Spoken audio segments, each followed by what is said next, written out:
Hi friends, कैसे हैं आप सब। उम्मीद करती हूँ आप सभी अच्छे होंगे। मैं सुमन पटेल आपके अपने यूट्यूब चैनल ग्लोबल क्लासेस में एक बार फिर आपका स्वागत करती हूँ। अगर आप चैनल पर पहली बार हैं तो प्लीज़ चैनल को सब्सक्राइब कर लीजिए और बेल आइकन को प्रेस कर लीजिए ताकि जो भी वीडियो मैं अपलोड करूँ सबसे पहले वो वीडियो आप तक पहुँचे। तो चलिए शुरू करते हैं क्लास। आज हम देखेंगे गद्यांश पद पर आधारित प्रश्नोत्तर।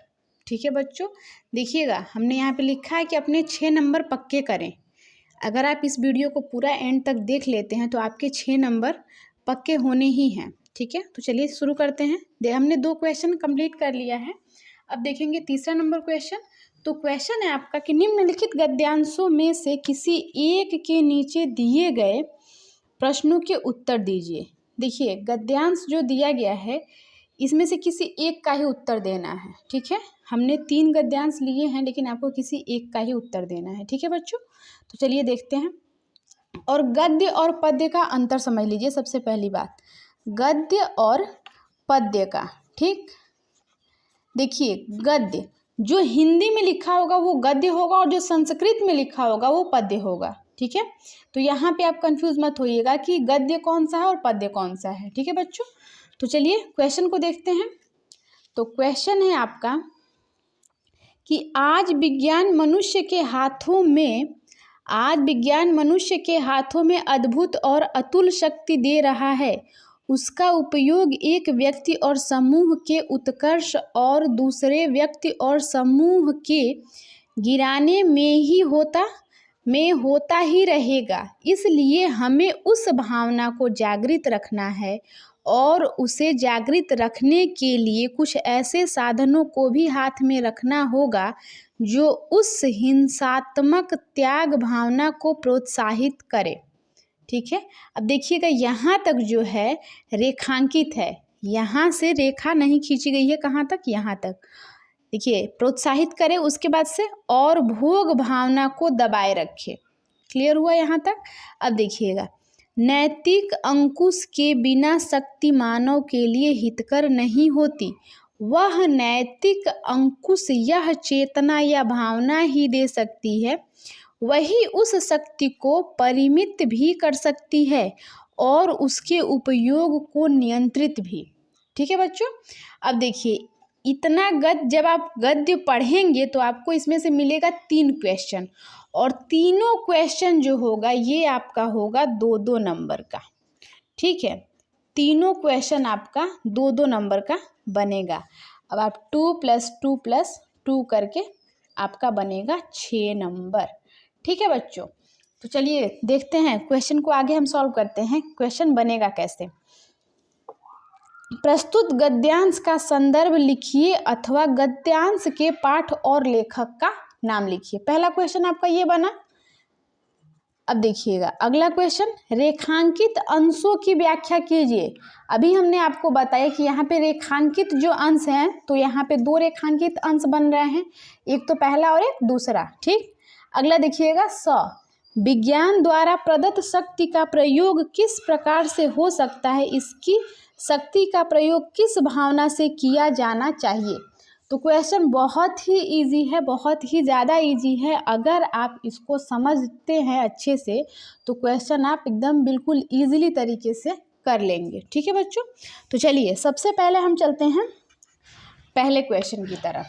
जो ये क्वेश्चन है कि प्रस्तुत गद्यांश का संदर्भ सहित अथवा संदर्भ लिए अथवा गद्यांश के पाठ और लेखक का नाम लिखिए। तो चलिए लिख लेते हैं। देखिएगा पहले क्वेश्चन का आंसर,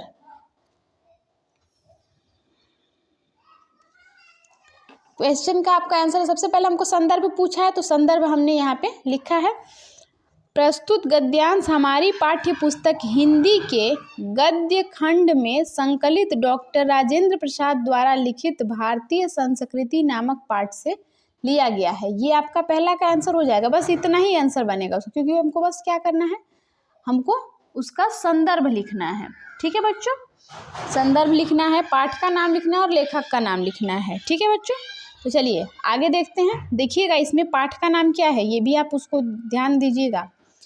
प्रस्तुत गद्यांश हमारी पाठ्य पुस्तक हिंदी के गद्य खंड में संकलित डॉक्टर राजेंद्र प्रसाद द्वारा लिखित, तो लेखक कौन हो गए? डॉक्टर राजेंद्र प्रसाद, ठीक है। और गद्य खंड से लिया गया है। और जो ये पाठ का नाम है ये क्या है? भारतीय संस्कृति नामक पाठ से लिया गया है। तो तीनों आंसर आपका यहाँ पे हो गया, ठीक है। अब देखिएगा आगे, आपका दूसरा क्वेश्चन था कि रेखांकित अंशों की व्याख्या कीजिए, ठीक है। तो रेखांकित अंश जो थे उसकी व्याख्या करते हैं। तो देखिएगा यहाँ पे हमने लिखा है कि प्रथम रेखांकित अंश की व्याख्या, तो ये है कि प्रस्तुत गद्यांश में लेखक कह रहा है कि वर्तमान युग उन्नति का युग है। विज्ञान की उन्नति से मनुष्य को असीमित शक्तियां प्राप्त हो गई हैं, किंतु विज्ञान से प्राप्त शक्ति का सही उपयोग नहीं हो रहा है। इस शक्ति का उपयोग एक व्यक्ति अथवा समूह के उत्थान के लिए तथा दूसरे व्यक्ति और समूह को गिराने में हो रहा है। लेखक का कहना है कि समाज में या राष्ट्र में ऐसी भावना उत्पन्न होनी चाहिए जिसमें विज्ञान की शक्ति के इस दुरुपयोग को रोकने के लिए अहिंसात्मक त्याग की भावना को बढ़ावा दिया जा सके। आई होप कि आपको ये चीज़ें बहुत क्लियर समझ में आई होंगी, क्योंकि इसको हमने बिल्कुल डिस्क्राइब करके लिखा है। तो देखिए, इतना जब आप लिख लेंगे उसके बाद से आपको क्या करना पड़ेगा? दूसरा रेखांकित अंश का व्याख्या करना होगा आपको, ठीक है। तो देखिएगा हमने लिखा है कि द्वितीय रेखांकित अंश की व्याख्या, ठीक। तो अब आप इसको भी देखेंगे, ठीक है बच्चों। तो देखिए अब यहाँ पे है कि प्रस्तुत गद्यांश में लेखक जी कहते हैं कि यदि विज्ञान की शक्ति पर प्रेम और अहिंसा जैसे नैतिक मूल्यों का नियंत्रण नहीं लगाया गया तो यह मानव का हित नहीं कर सकती। नैतिक बंधन से विज्ञान की असीमित शक्ति सीमित हो सकती है। उसका उपयोग विनाश के लिए न कर निर्माण के लिए किया जा सकता है। आज विज्ञान की शक्ति को कल्याण की दिशा में प्रेरित करना अत्यंत आवश्यक हो गया है। तो लेखक का कहना यही है कि विज्ञान की शक्ति को कल्याण की दिशा में प्रेरित करना अत्यंत आवश्यक हो गया है। तो ये था आपका द्वितीय रेखांकित अंश की व्याख्या। अगर आप कॉपी को बहुत सजा के लिखेंगे, बहुत अच्छे से लिखेंगे, तो नंबर आप बहुत अच्छा खींचेंगे, ठीक है। तो इस बात को ध्यान में रखिएगा। तो अगला क्वेश्चन देखते हैं, 100 वाला। 100 जो है वो क्या है आपका क्वेश्चन? तो देखिएगा ये है आपका उत्तर 100, ठीक है। विज्ञान द्वारा प्रदत्त शक्ति का प्रयोग एक समूह और व्यक्ति के उत्थान द्वारा दूसरे समूह और व्यक्ति का पतन करने के लिए हो सकता है। इस शक्ति का प्रयोग अहिंसात्मक त्याग की भावना से किया जाना चाहिए। अब देखिएगा क्वेश्चन अगर आपने ध्यान से देखा होगा तो आप आंसर समझ गए होंगे। क्वेश्चन था आपका कि विज्ञान द्वारा प्रदत्त शक्ति का प्रयोग किस प्रकार से हो सकता है, इसकी शक्ति का प्रयोग किस भावना से किया जाना चाहिए। तो जो विज्ञान की प्रदत्त शक्ति का प्रयोग है वो एक समूह और व्यक्ति के उत्थान तथा दूसरे समूह और व्यक्ति के पतन करने के लिए हो सकता है, ठीक है। और इसका जो भावना होना चाहिए, विज्ञान के प्रदत्त शक्ति की जो भावना होनी चाहिए वो होनी चाहिए कि इस शक्ति का प्रयोग अहिंसात्मक त्याग की भावना से किया जाना चाहिए, ठीक है। तो चलिए अब नेक्स्ट क्वेश्चन, दूसरा नंबर क्वेश्चन बनाया है। आपसे ये ऐसे भी क्वेश्चन पूछ सकता है एग्जाम में कि कुसंग का ज्वार सबसे भयानक होता है। यह केवल नीति और सद्वृत्ति का ही नाश नहीं करता बल्कि बुद्धि की भी क्षय करता है।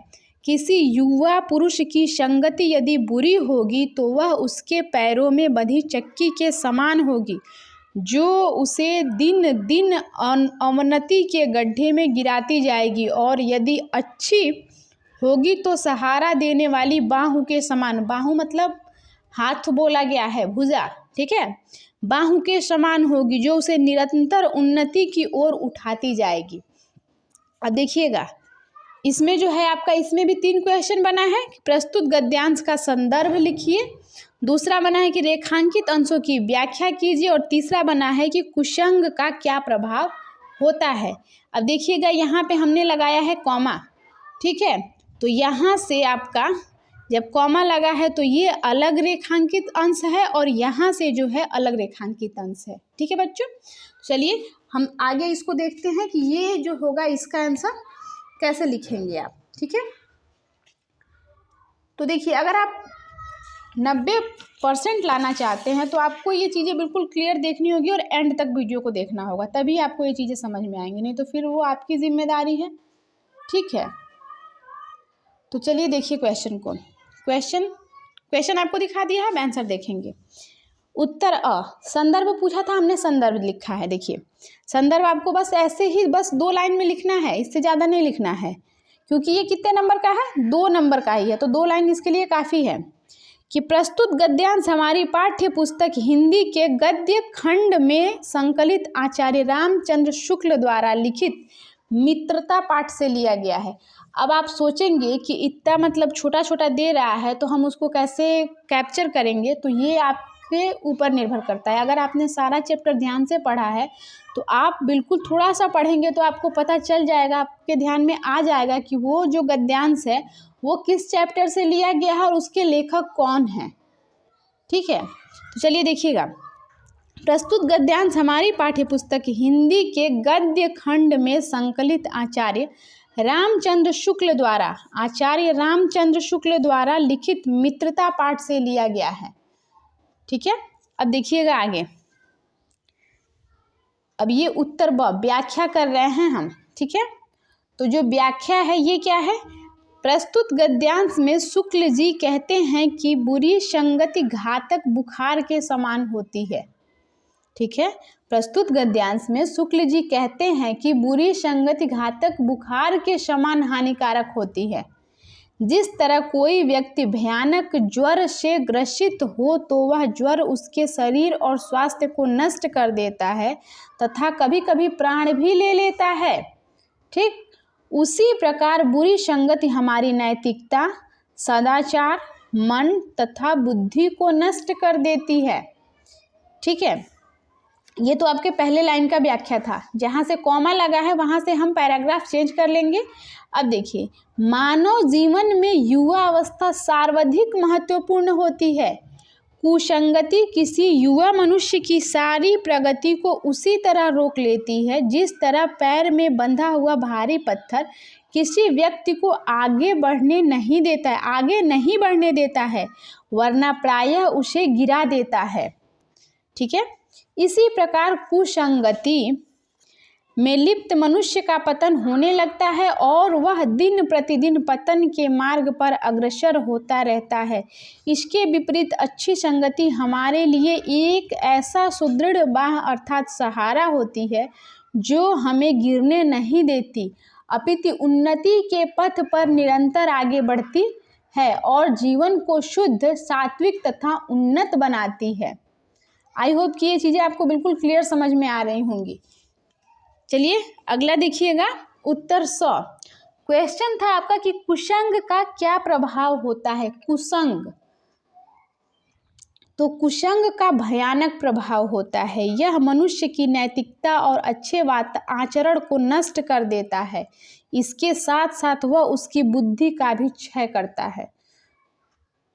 जो कुसंगति होती है उसका भयानक प्रभाव होता है। यह मनुष्य की नैतिकता और उसके आचरण को नष्ट कर उसके साथ वह उसकी बुद्धि को भी क्षय कर देता है। वो जैसे कि आपने सुना होगा, गांव देहात में भी लोग बोलते हैं कि बुरी संगति का असर जो होता है वो बुरा होता है।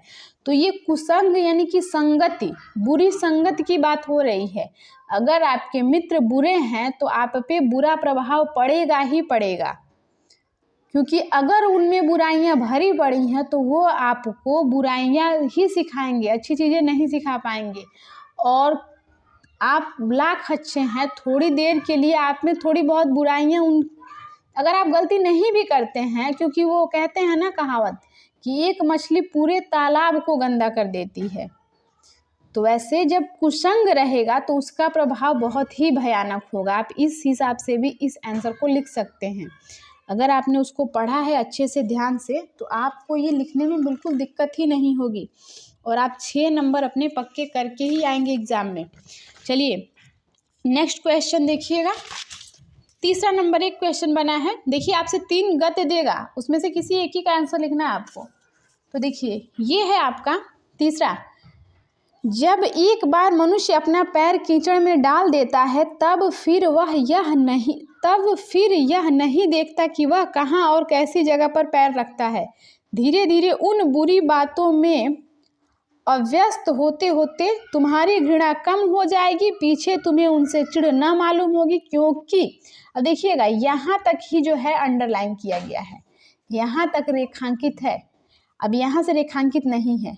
क्योंकि तुम यह सोचने लगोगे कि चिढ़ने की बात ही क्या है तुम्हारा, अब यहाँ से फिर अंडरलाइन यहाँ से रेखांकित किया गया है, तुम्हारा विवेक कुंठित हो जाएगा और तुम्हें भले बुरे की पहचान न रह जाएगी। अंत में होते होते तुम भी बुराई के भक्त बन जाओगे। अतः हृदय को उज्जवल और निष्कलंक रखने का सबसे अच्छा उपाय यही है कि बुरी संगति की छूत से बचो। छूत यानी कि छूने की बात कही गई है, ठीक है। अब देखिएगा इसका 3 क्वेश्चन बना है। प्रस्तुत गद्यांश का संदर्भ लिखिए, रेखांकित अंशों की व्याख्या कीजिए, कुसंगति में पड़ा हुआ मनुष्य क्या नहीं देखता और क्यों। ठीक है, तो चलिए इसका भी आंसर देख लीजिए अब आप जल्दी से फटाफट। तो देखिएगा पहले उत्तर इसको ध्यान से देखिएगा कि प्रस्तुत गद्यांश हमारी पाठ्य पुस्तक हिंदी के गद्य खंड में संकलित आचार्य रामचंद्र द्वारा लिखित मित्रता पाठ से लिया गया है। ये हो गया आपका पहला आंसर। अब ब वाला आंसर देखेंगे। प्रथम रेखांकित अंश की व्याख्या। शुक्ल जी ने बुरी संगति को कीचड़ के समान कहा है और बताया है कि इस कीचड़ में सदा बचकर ही रहना चाहिए, अन्यथा यह हमारी आचरण को दूषित कर देगा। यदि कोई मनुष्य एक बार बुरी संगति में फंस गया और कलंकित हो गया तो वह बार बार कलंकित होने से नहीं डरता और धीरे धीरे बुरी आदतों का अभ्यस्त हो जाता है। जब बुराई आदत बन जाती है तब वह उससे घृणा भी नहीं करता और न बुरा कहने से चिढ़ता है। ठीक है, अब आगे देखिएगा द्वितीय रेखांकित अंश की व्याख्या। शुक्ल जी का कहना है कि कुसंगति में पड़े हुए व्यक्ति का विवेक नष्ट हो जाता है। विवेक यानी कि बुद्धि नष्ट हो जाती है और उसे भले बुरे की पहचान भी नहीं रह जाती। उसे बुराई भी भलाई दिखने लगती है। वह इतना गिर जाता है कि बुराई की पूजा भक्त की तरह करने लगता है। इसलिए यदि अपने हृदय व आचरण को निष्कलंक और उज्जवल बनाए रखना है तो बुरी संगति की छूत से बचना चाहिए। ठीक है, अगर आप अपने हृदय को निष्कलंक और उज्जवल बनाए रखना चाहते हैं तो बुरी संगति की छूत से बचिए। अब देखिएगा 100 वाला क्वेश्चन। ये क्वेश्चन है आपका कि कुसंगति में पड़ा हुआ मनुष्य क्या नहीं देखता और क्यों नहीं देखता। तो इसका आंसर होगा कि कुसंगति में पड़ा हुआ मनुष्य वह यह नहीं देखता कि वह एक के बाद एक कितनी कुसंगतियों में पड़ता चला जा रहा है, क्योंकि वह इन कुसंगतियों का इतना अभ्यस्त हो जाता है कि उसकी इनसे घृणा समाप्त हो जाती है। वह बुराइयाँ इतना ज़्यादा करता है कि उसकी कोई बुराई भी करे तो उससे कोई फ़र्क ही नहीं पड़ता है। ये हो जाती है उसके अंदर भावना। ठीक है, तो आई होप कि आपको ये चीज़ें बिल्कुल क्लियर समझ में आई होंगी। अगर समझ में आई होंगी तो प्लीज़ वीडियो को लाइक कर दीजिएगा और चैनल को आपने अब तक सब्सक्राइब नहीं किया है तो प्लीज़ चैनल को सब्सक्राइब कर लीजिएगा और साथ में बेल आइकन को भी हिट कर लीजिएगा। तो देखिए अगर आप 90% प्लस लाना चाहते हैं तो प्लीज़ वीडियो को एंड तक देखा करिए और ये वीडियो अपने दोस्तों के पास भी शेयर किया करिए, क्योंकि यहाँ पे आपको एग्ज़ाम से रिलेटेड हर एक क्वेश्चन मिलेगा और इसकी 100% की गारंटी है कि आप यहाँ से 90% प्लस लाएंगे ही लाएंगे। ठीक है बच्चों, तो चलिए आज के लिए बस इतना ही। कल मिलते हैं अगले ऐसे ही मोस्ट इम्पॉर्टेंट टॉपिक के साथ। तब तक के लिए बाय बाय। जय हिंद, जय भारत।